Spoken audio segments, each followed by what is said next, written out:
Hello, my dear friends. Let's talk on streaming, on my experiences and the actual tendencies. And to do it in a fun way, I installed my small bistro table, even a cup of coffee. Get yourself a good drink. The video is better. And I also have my wonder lamp. And this brings an amazing story. Soon you will hear it. And while elaborating on streaming, let's make it chronologically. I started with Twitch. At this time, I thought, I cannot stream on YouTube. This platform is so VIP. I have to train a little more. Until I go to the big boys.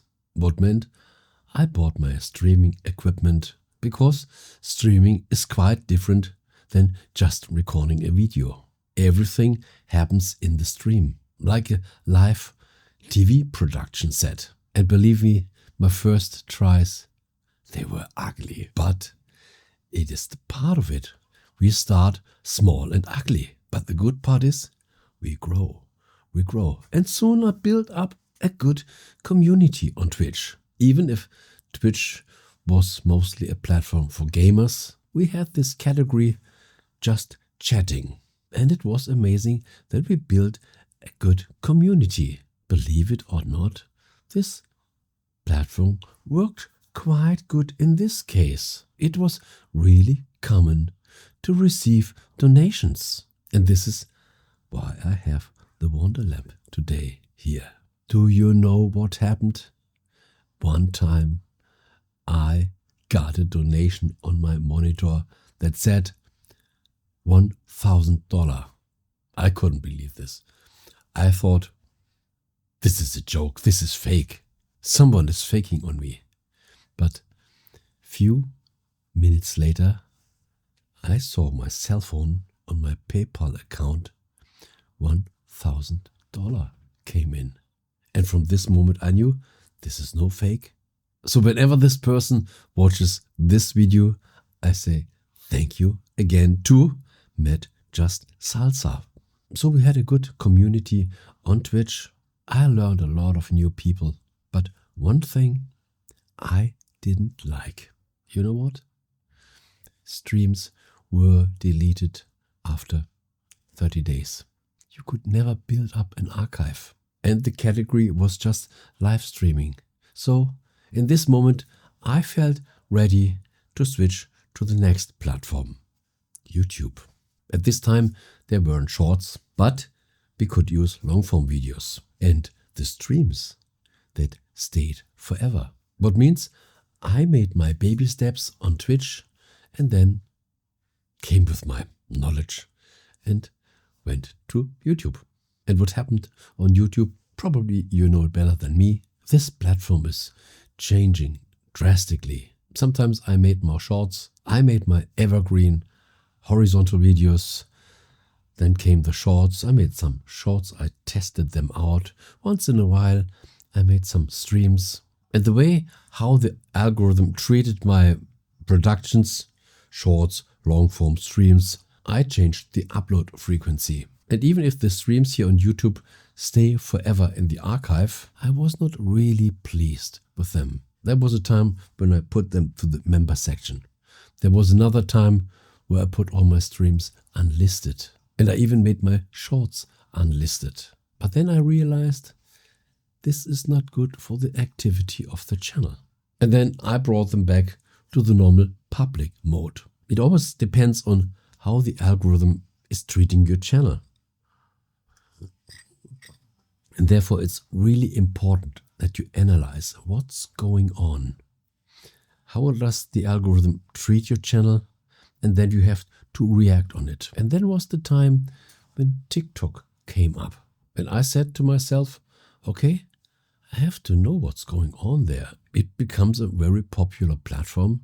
So we have to deal with it to get a feeling for it. What meant once in a while I shared some short form videos, some experimental stuff, and watched what happens.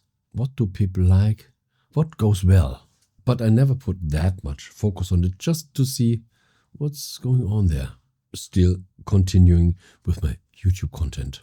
But what I realized, they are quite aggressive in developing their platform. As they are just focused on the vertical format, it might be easier for them to bring both formats on a higher level. And I realized the streaming qualities on TikTok are quite high. A lot of features. It reminds me a little on Twitch. These bonuses. You can climb through the tiers. For sure, they want people to upload videos to stream more, that they have enough content. It is a big growing platform and they need content. And some people might say, okay, it's mostly for people under 30 years, 70 to 80%. This might be the main user group, but the same age span is also very active on YouTube. Okay, TikTok started with a short format, but YouTube said, oh, they can't do it alone. Then they were putting all the force on the shorts. And this is a complete different upload behavior. Videos are short, you have to start right now. The hook must be strong. The retention rate is very low. If you don't attract the person in the first 1-2 seconds, it's over. What also means, which audience do you want to attract? You can't attract them all. So what I wanted to say, even if the user group is very young, there are still companies.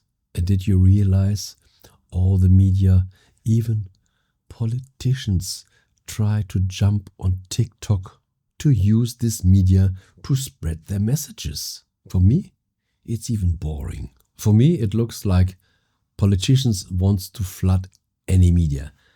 Radio, television, YouTube, TikTok. Whenever there's a new media, they want to spill out their propaganda or their manipulation. But it is as it is. But one thing is really interesting. As the algorithm of TikTok is quite aggressive, the user are absolutely interested with a very high curious user group.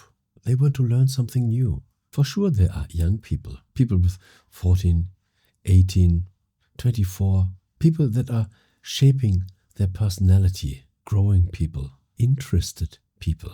We can even say people that are willing to learn, or they are just learning in any area of their life, that it is easy for them to continue learning. Because there are older people, who knows, 50, 60 years, they know everything. And this is often not the best audience. Believe me, nothing better than a good cup of coffee.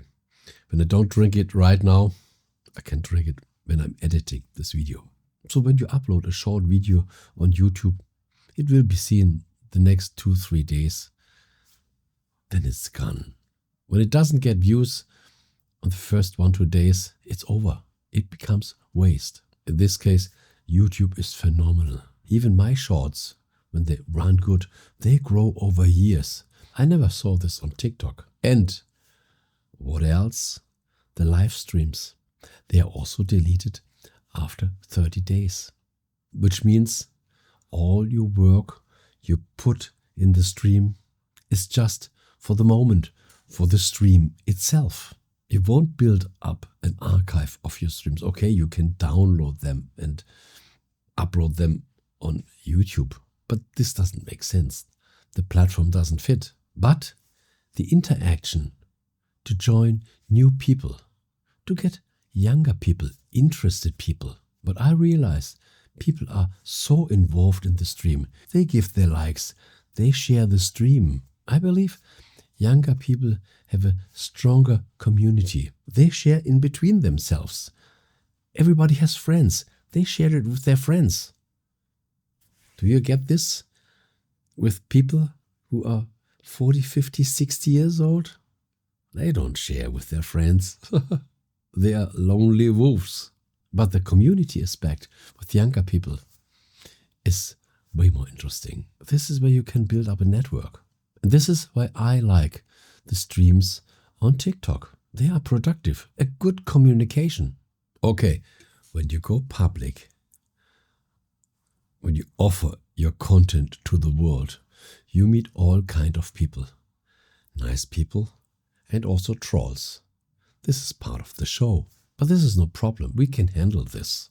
You can mute people for seconds, for minutes, even for the whole stream.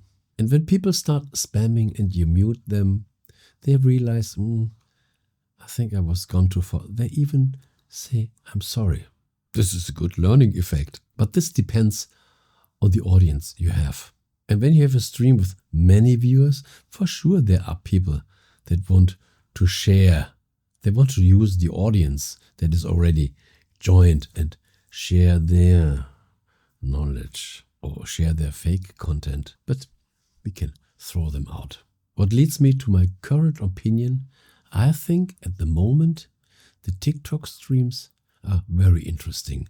You meet a wider audience, and when they feel connected to you, they want more of you. And then when you once in a while say, do you know my YouTube channel? They follow. They realize this creator has something, I want more. And then they can deepen over your YouTube archive. That means for me, building up your audience over TikTok and deepen it with more details on YouTube is a good combination. Let's see how long this works, because every platform is always changing. But at the moment, I like this combination. So, thank you so much for talking a little on streaming today. What did you experience? Share your knowledge in the comments. And I will meet you in one of my other videos or in these streams.